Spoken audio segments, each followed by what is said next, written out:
Hello बच्चों, अगले DPP पे चलते हैं बच्चों। डीपीपी 26, जिसमें सबसे पहला पैसेज ये बोलता है कि पंजाब और हरियाणा हाईकोर्ट ने एक रीसेंट रूलिंग में डिक्लेयर किया कि 75% डोमिसाइल रिजर्वेशन मिलेगा हरियाणा के लोकल को प्राइवेट सेक्टर जॉब्स में, जो कि मंथली सैलरी जिनकी 30,000 से कम है। अब इसमें यहाँ पर हाई कोर्ट ने ये इस चीज़ को अनकॉन्स्टिट्यूशनल डिक्लेयर किया क्योंकि प्राइवेट सेक्टर है ऑब्वियसली। तो उन्होंने ये बोला कि ये violation of part 3 of constitution है, जहाँ पर आप पहली बात तो 75% रिजर्वेशन दे रहे हो। उसके बाद decision was made after addressing key issues. सबसे पहले रिट पिटीशन की मेंटेनेबिलिटी, दूसरा legislative competence of the state, तीसरा implementation of reservation policy in private sphere, ये तो कर ही नहीं सकते ऑब्वियसली। चौथा क्या आ गया, रीजनेबलनेस ऑफ द एक्ट, कि ये रीजनेबल क्यों है 75%। ओके, अब डिटेल्ड जजमेंट जो है वो अवेटेड है एंड ये सारी चीज़ें act justifies the need for preference to local candidates in low paid jobs citing influx of migrants impacting local infrastructure। उन्होंने ये बोला कि इसलिए हम रिजर्वेशन कर रहे थे।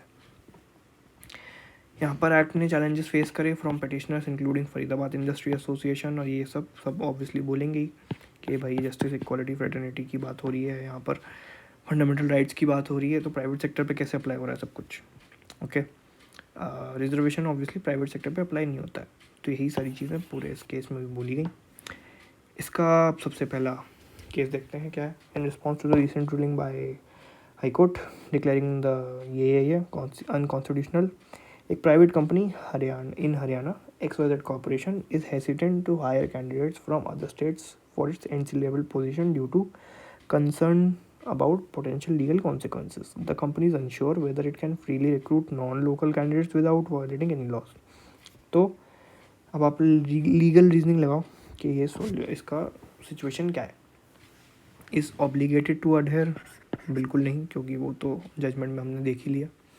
उसके बाद ऑप्शन बी देखते हैं, can proceed with hiring as, वो अनकॉन्स्टिट्यूशनल डिक्लेयर हो चुका है, तो ये तो सही है ही।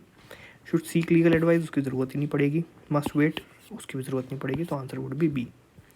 सिचुएशन नंबर 2 देखते हैं। इन रिस्पॉन्स टू ये डिक्लेयरिंग ये unconstitutional, a new proposal discussed by the state. The proposal suggests that introducing a modified version of reservation law limiting private sector job to monthly salary, आप उनको limit भी नहीं कर सकते obviously.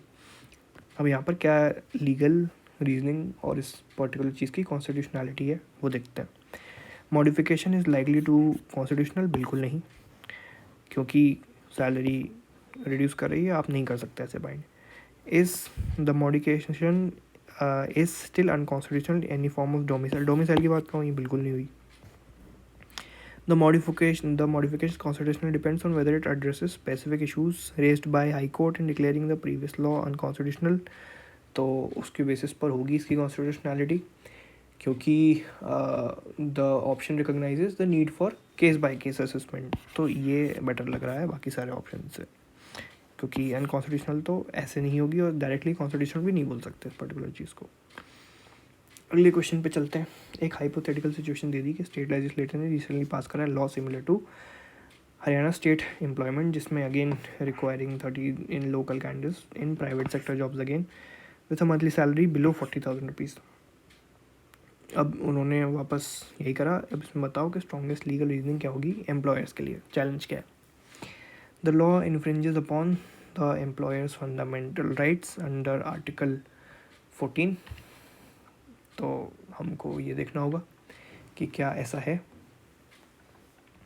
और उसके बाद हमको ये देखना होगा कि अगला वाला 14 एंड 19 की बात हो रही है यहाँ पर। अगला वाला क्या है, the law is unconstitutional because it violates the principle of common citizenship, ठीक है, and the law is justified as the addresses social economic and environmental concern, ये तो नहीं है।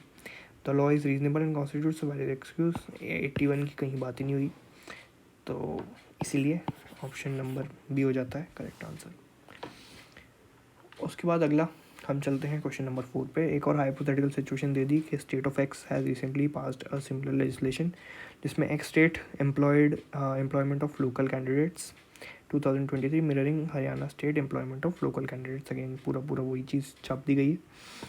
For local government monthly salary below, ये उन्होंने एक legislation लगा दिया। Group of private sector employers challenge the constitutionality of the act, arguing that it infringes upon their fundamental rights.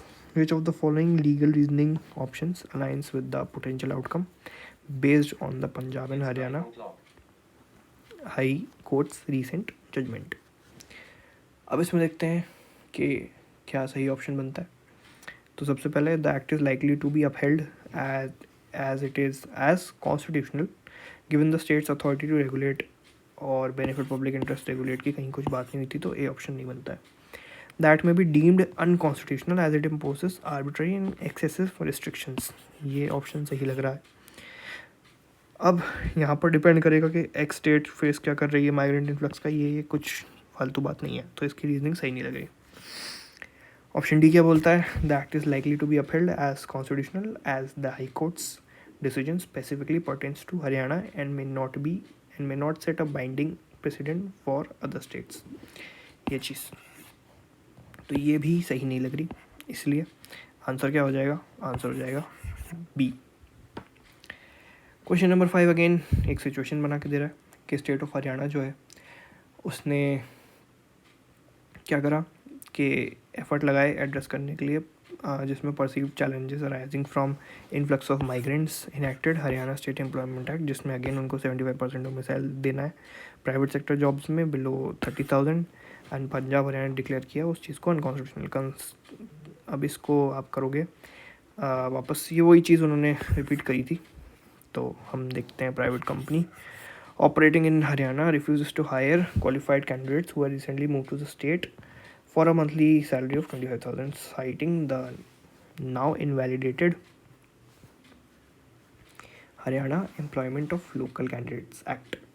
अब इस पर जो क्वेश्चन है वो ये बोलता है कि is the private company's refusal to hire the qualified candidates based on invalidated acts legally justified? क्या ये legally justified है?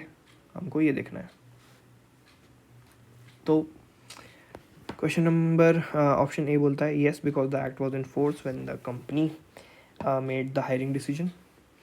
एंड उसके बाद ये तो थोड़ा वीक सा लग रहा है. उसके बाद हम बी पे जाते हैं. No because the act has been declared unconstitutional already, तो यही तो आंसर सही लग रहा है. Yes because the company demonstrate candidate domicile significantly, ऐसा तो नहीं है. No unless the company can prove non hiring local, ये भी ज्ञान देने वाली बात हो गई. तो बी ऑप्शन जो है वो जस्टिफाइड लग रहा है.